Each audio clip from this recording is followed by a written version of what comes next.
भक्तों, ओम नमो भगवते वासुदेवाय नमः।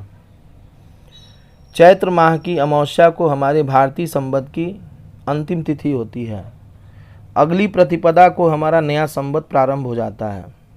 इस दौरान माँ दुर्गा के नवरात्र का समय चलता है। नवरात्रि के उपरांत आने वाली चैत्र माह के शुक्ल पक्ष की एकादशी को कामदा एकादशी कहते हैं। अर्थात चैत्र मास के शुक्ल पक्ष की कामदा एकादशी नए संवत की पहली एकादशी होती है। कामदा का अर्थ है सभी कामनाओं की पूर्ति करने वाला। आज के दिन नारायण भगवान वासुदेव अर्थात वसुदेव के पुत्र भगवान श्री कृष्ण का पूजन किया जाता है और गरीबों को दान दिया जाता है। आज के दिन 100 साल के बाद एक महासंयोग बन रहा है, जिसमें सुख वृद्धि और लक्ष्मी वृद्धि के लिए भगवान विष्णु के साथ साथ माता लक्ष्मी जी की भी पूजा करने से धन, सुख और ऐश्वर्य की प्राप्ति होती है। आइए अब हम सभी कामदा एकादशी के महत्व को बताने वाली कथा का श्रवण करते हैं। यह एकादशी की कथा इतनी महत्वपूर्ण है कि व्रत करने वाले साधकों के साथ साथ व्रत न करने वाले भी लाभ लेने के भागी होते हैं। पुलकित मन से भगवान श्री कृष्ण को कोटि कोटि नमस्कार करने के बाद धर्मराज युधिष्ठिर ने भगवान श्री कृष्ण से प्रार्थना की, हे महाराज, अब मेरी इच्छा चैत्र माह के शुक्ल पक्ष की एकादशी के नाम, महात्म्य, पूजा विधान आदि के बारे में विस्तार पूर्वक जानने की है। तब भगवान श्री कृष्ण ने कहा, हे राजन, यही प्रश्न एक बार महाराज दिलीप ने महर्षि वशिष्ठ से पूछा था। तब महर्षि वशिष्ठ जी ने जो कथा महाराज दिलीप को सुनाई थी, वही कथा मैं आपको सुनाने जा रहा हूँ। बहुत समय पहले की बात है। रत्नपुर नामक एक नगर पर अनेक ऐश्वर्यों से युक्त पुंडरीक नाम का एक राजा राज्य करता था। रत्नपुर नगर में अनेक अप्सराएं, किन्नर तथा गंधर्व वास करते थे। उनमें ललित और ललिता नाम के पति पत्नी भी थे। उन दोनों में अत्यंत ही स्नेह था। थोड़े समय के लिए भी अलग अलग होते ही वे दोनों अत्यंत व्याकुल हो जाते थे। एक समय पुंडरीक की सभा में अन्य गंधर्वों के साथ ललित भी गाना गा रहा था। गाते गाते उसको अपनी प्रियतमा ललिता का ध्यान आ गया। इससे उसका ध्यान भंग हो गया और गायन का स्वरूप बिगड़ गया। ललित के मन का भाव जानकर करकोट नामक नाग ने पदभंग होने का कारण राजा से कह दिया।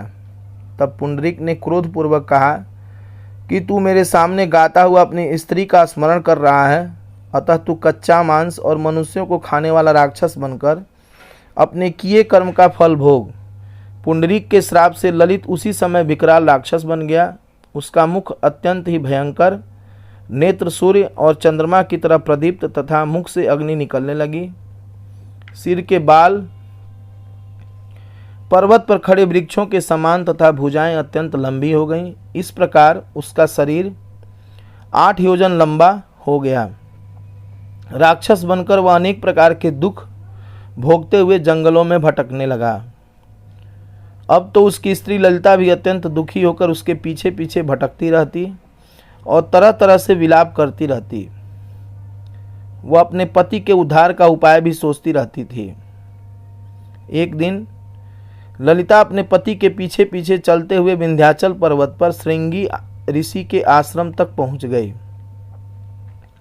श्रृंगी ऋषि ने ललिता को देखकर पूछा, हे देवी, तुम कौन हो और यहाँ किस लिए आई हो? ललिता बोली, मुनिवर, मेरा नाम ललिता है। मेरा पति राजा पुंडरीक के श्राप से भयानक और विशालकाय राक्षस बन गया है। इसका मुझको बहुत दुख है। मेरे पति के उद्धार का कोई उपाय बताइए। ऋषि बोले, हे गंधर्व कन्या, अब चैत्र माह के शुक्ल पक्ष की एकादशी आने वाली है, जिसका नाम कामदा एकादशी है। उसका व्रत करने से मनुष्य के सब कार्य सिद्ध होते हैं। यदि तू कामदा एकादशी का व्रत करके उसके पुण्य को अपने पति को दे दो तो राजा का श्राप भी अवश्यमेव शांत हो जाएगा और तेरा पति शीघ्र ही राक्षस योनि से मुक्ति को प्राप्त होगा। चैत्र माह के शुक्ल पक्ष की एकादशी कामदा एकादशी के आने पर ललिता ने व्रत किया और द्वादशी को ब्राह्मणों के सामने अपने व्रत का फल अपने पति को देती हुई भगवान से प्रार्थना करने लगी। हे प्रभु, मैंने जो यह व्रत किया है इसका फल मेरे पतिदेव को प्राप्त हो, जिससे वह राक्षस योनि से मुक्त हो जाए।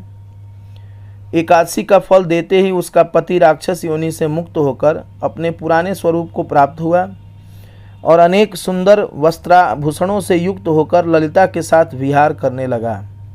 इसके पश्चात वे दोनों एक दिव्य विमान में बैठकर स्वर्गलोक को चले गए। वशिष्ठ मुनि ने आगे कहा, हे राजन, इस व्रत को विधि पूर्वक करने से समस्त पापों का नाश हो जाता है तथा राक्षस आदि की योनि भी छूट जाती है। संसार में इसके बराबर कोई और दूसरा व्रत नहीं है। इसकी कथा पढ़ने या सुनने मात्र से ही वाजपेय यज्ञ का फल प्राप्त होता है। तो भक्तों बोलिए, ओम नमो भगवते वासुदेवाय नमः।